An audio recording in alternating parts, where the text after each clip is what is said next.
Hi, good afternoon. Thank you for being here this afternoon on a warm, muggy afternoon, of what we're calling Laura plus one day. We're here to give you an update of where we are with SWEPCO and restoration efforts. I want to thank our host, Mayor Walker, for being here today. Louisiana Public Service Commissioner Foster Campbell is here along with his staff. Ms. Karen McCoy from the Red Cross, and Malcolm Smoke, President of SWEPCO, and Henry Brown over grid modernization for SWEPCO. My name's Michael Corbin. I'm External Affairs Manager for SWEPCO. As we all know, big storm blew through. We have a lot of outages. I want to give you the current outages in our area. Right now, approximately 100,000 SWEPCO customers in Louisiana are without power. Let me correct that. 100,000 SWEPCO customers in Louisiana, Texas, and Arkansas are without power. About 98,000 are without power in Louisiana. In Shreveport-Bossier, we have about 58,000 without power currently. We have put out estimated times of restoration. We've updated these from last night. For Shreveport, 9 p.m. Wednesday. For Houghton, 10 p.m. Tuesday. For Vivian and Plain Dealing, 5 p.m. Sunday. For Bossier City, 10 p.m. Tuesday. These are best estimates based on the damage that we've seen, the assessments that we've made.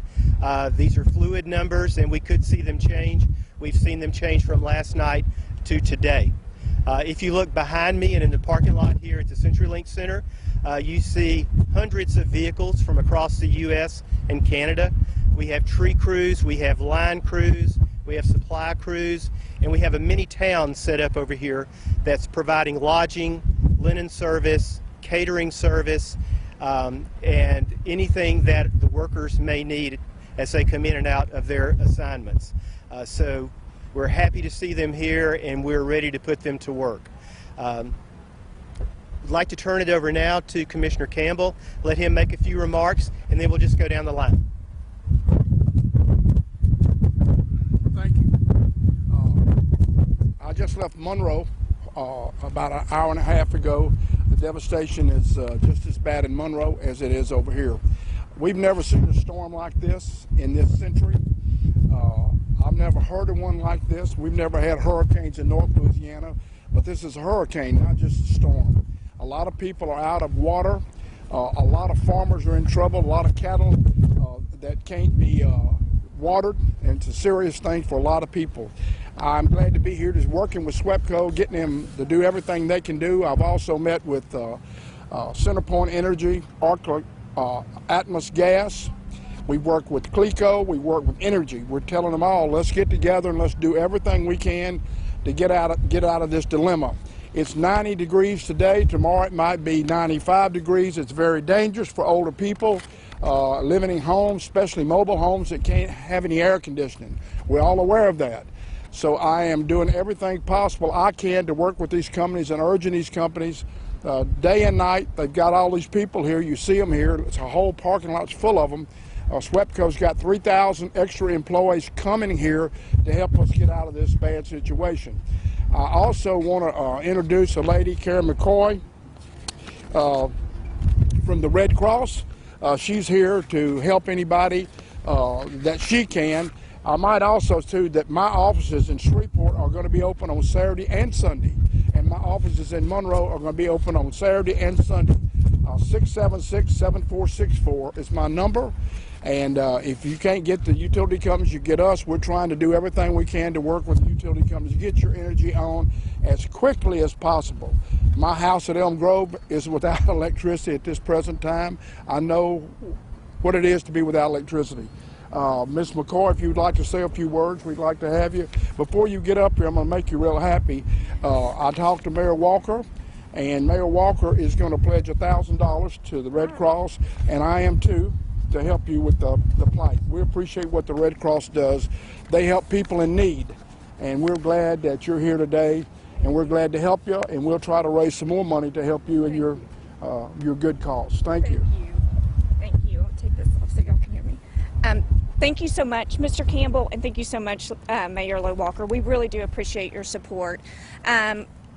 first and foremost, I want to say that our hearts go out to everybody that was affected by Hurricane Laura, every community and every person across our state and in Texas.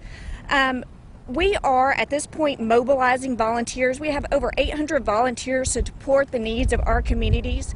We are partnering with state and local officials to provide supplies to those in need. Those supplies include things such as cots, blankets, face masks, and hygiene items to those residents that need comfort and care. Even in the face of this pandemic, while things look a little different everywhere, our mission does not change, and that's to help those suffering from disaster. In the coming days, we will continue to support our residents with feeding, mental health, casework, and continued shelter. And this is no small task, and we need the support of all of those in the community to help us continue our mission to help those people in our backyard right now. We ask that if you are able to please donate. You can go to www.redcross.org. You can mail it into your local chapter here in Shreveport. That's at 805 Brook Hollow Drive. And you can also text Laura to 90999. Thank you. Thank you again. Mayor Walker. Good afternoon, everyone.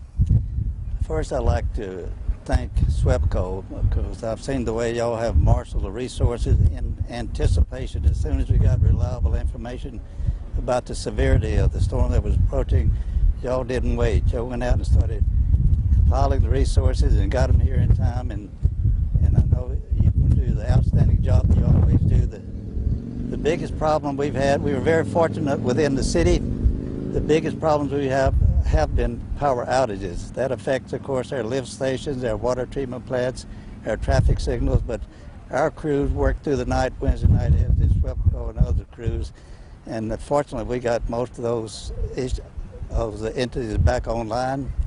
The biggest problem now is to get all the traffic signals working. And of course, as has been pointed out, it's crucial to get power back to those folks who need it, health conditions and other things. But again, I'd like to give a big shout out to SWEPCO for the way that y'all have prepared for and responded to the resources. And I would just ask our citizens, don't go out looking, stay out of the area.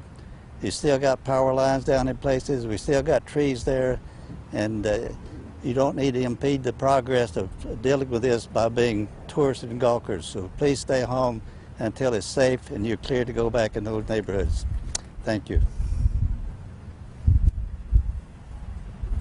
Thank y'all for being here, and I want to say thank you to Commissioner Campbell and Mayor Walker and the Red Cross for their support. And this is a time that concerns us a lot because we know it's hot out there, and we want to get the power restored as quickly as we can. So we have called in, as it's been mentioned already, almost 3,000, and the number may grow, workers above and beyond what's already here at SWEPCO working to restore power. And we believe that we'll be able to make great progress, and the power is going to be restored very quickly. I will say that we've restored 20% of those affected as of yesterday when the storm passed. And so we peaked in Louisiana at about 122,000, and we're down to less than 100. We've restored 20% of those customers that were affected, and the team that did that was the home team, and then we brought in some extras to support us. So that's 3,000. We have 3 of these camps, one at the fairgrounds, one here, and one down in Leesville. Our hardest hit area is down south of here in our central Louisiana territory, and then this is our northwest Louisiana territory. So the workers are going to be very focused on safety, and there are hazards out there. Down lines that the public needs to be aware of, and that our employees need to be aware of as well. I would say that if you're somebody in the public and you have a generator, be aware that there are dangers with that generator. You need to be aware that it needs to be ventilated correctly. I heard a terrible, tragic story that there were 5 people in the Lake Charles area who died because a generator was improperly vented. It was carbon monoxide poison and killed them. That's an awful thing, and so, but that's easily avoidable if you ventilate the generator. And then the generator can backfeed and be a hazard for workers. And so the appliance should be plugged into the generator and not the generator to the home. And so we'll be glad to answer any questions. And I think the ETRs were mentioned, the estimated times of restoration were mentioned. And so we have put out there that the North Louisiana area we anticipate being restored by on Wednesday, and in our Central Louisiana area by Thursday. We believe that the majority of people will be on much quicker than that.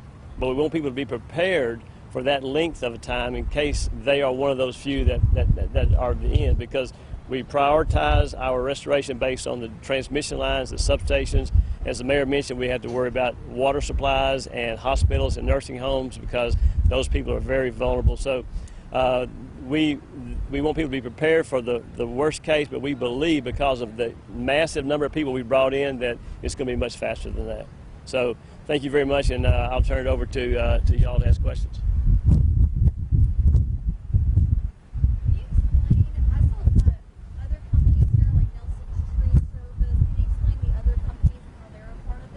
Sure.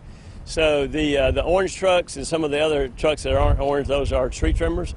And so when the wind blows as hard as it did here, and the wind was sustained here in Shreveport at 70 miles an hour, south of here is greater than that, and it causes trees to break, and trees are major problems with power outages. So those guys over there and ladies who are not line personnel, they have chainsaws. They'll be out there trimming trees and clearing the way for the line workers to restore power and make repairs to the linemen. So we hire a lot of different companies, and so many of those trucks won't say anything about American Electric Power Company or SWEPCO. I will say that 6 of our sister companies have people here from 20-hour drives, and so American Electric Power Company has 7 SWEPCOs, if you will. 7 operating companies, and each one is represented here with workers, and of course ours are represented. We're the home team, so to speak. And then we have many contractors who have sent people, and we've hired all of these contractors to come here, trim trees and repair lines and restore power very quickly to alleviate this crisis.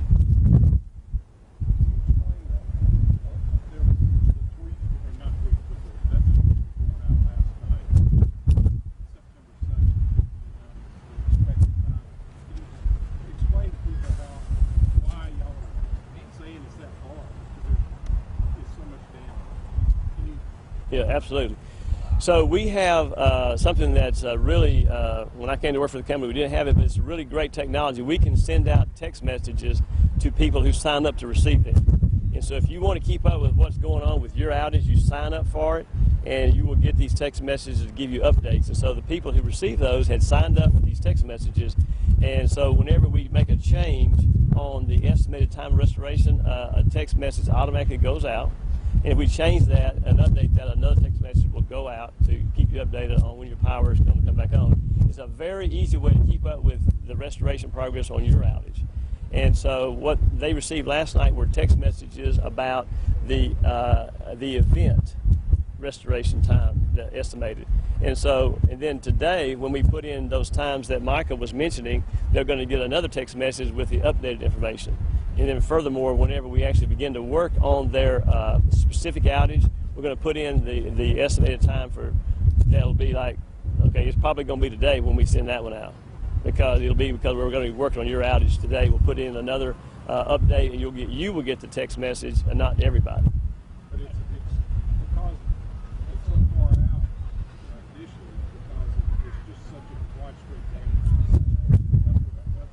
I'm sorry. Yeah. So we put the message said it was going to be for Shreveport Wednesday, and because that's what we put in, because that's what we call the event restoration time. But as I mentioned before, it's going to be faster than that, but there could be some people who are at the end of the line and they're the last ones we get to. They might be off that long, and we want them to be prepared for that. How damaged is the system?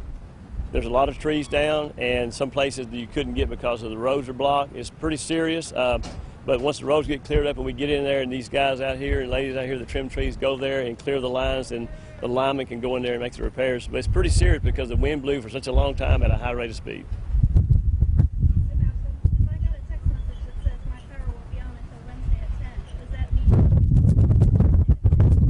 No, it doesn't mean that. It means that it might be that long. We want you to prepare, but it's likely, because of all the resources that we've got, it's going to come on much sooner. But we don't go by neighborhoods. We go by the biggest impact. So if we have a transmission line down, it's going to have a lot of customers on it. We're going to fix that first. If we have a substation, it's going to have a lot of customers. We'll fix that next. And then so it's based on how many customers we can get on with the work that we do. And so that's how we base it. That's the way the plan is devised, so that we can get the most impact for the work that we get done.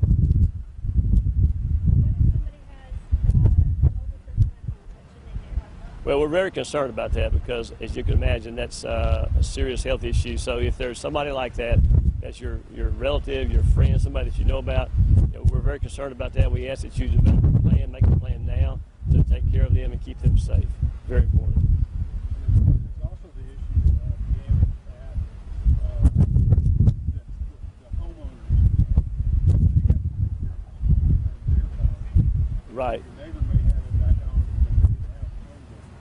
That's correct. There is equipment on the side of your house. If you have overhead service to your house, the pipe, the meter box, all that belongs to you. If it's torn up, please go ahead and call an electrician now and get it fixed. And the electrician can make those repairs, and he will coordinate.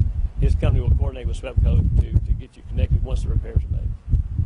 Ms. Barron, if someone needs shelter, who do they need to call?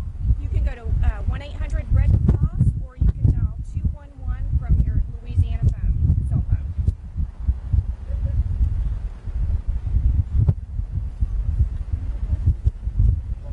Yeah.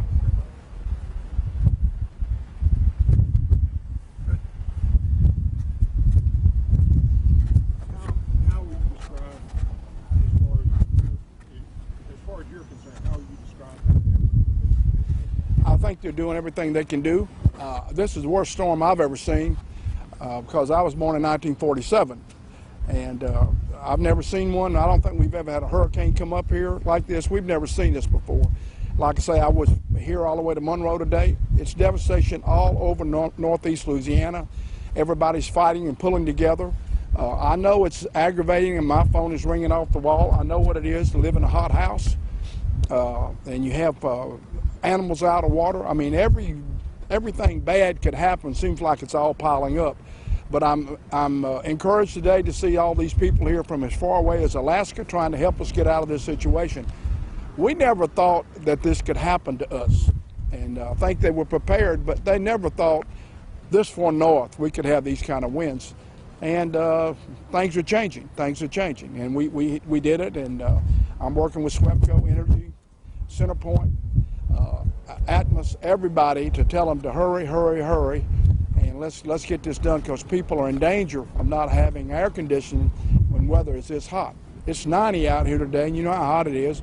In a house, especially people living in mobile homes, it's almost like an oven in there. So we got to do something. We're doing everything we can.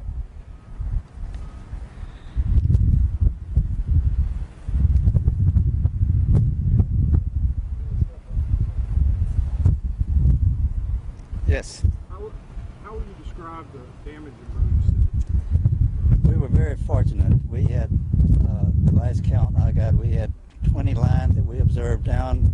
Obviously, there were 20 areas that we were concerned about safety. And then we had 7 areas where we had trees identified and working the removal right away.